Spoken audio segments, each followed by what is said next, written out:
لوگوں اللہ کے لیے غلط مثالیں نہ بناؤ، بے شک اللہ جانتا ہے اور تم نہیں جانتے۔ اللہ ایک اور مثال بیان فرماتا ہے کہ ایک غلام ہے جو بالکل دوسرے کے اختیار میں ہے اور کسی چیز پر قدرت نہیں رکھتا، اور ایک ایسا شخص ہے جس کو ہم نے اپنے ہاں سے بہت سا مال طیب عطا فرمایا ہے اور وہ اس میں سے رات دن پوشیدہ اور ظاہر خرچ کرتا رہتا ہے، تو کیا یہ دونوں شخص برابر ہیں؟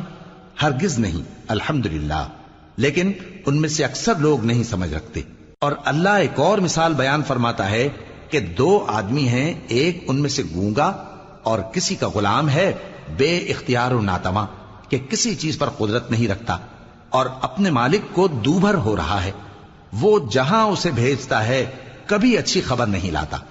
کیا ایسا گونگا بہرا اور وہ شخص جو سنتا بولتا اور لوگوں کو انصاف کرنے کا حکم دیتا ہے اور خود سیدھے رستے پر چل رہا ہے، دونوں برابر ہو سکتے ہیں؟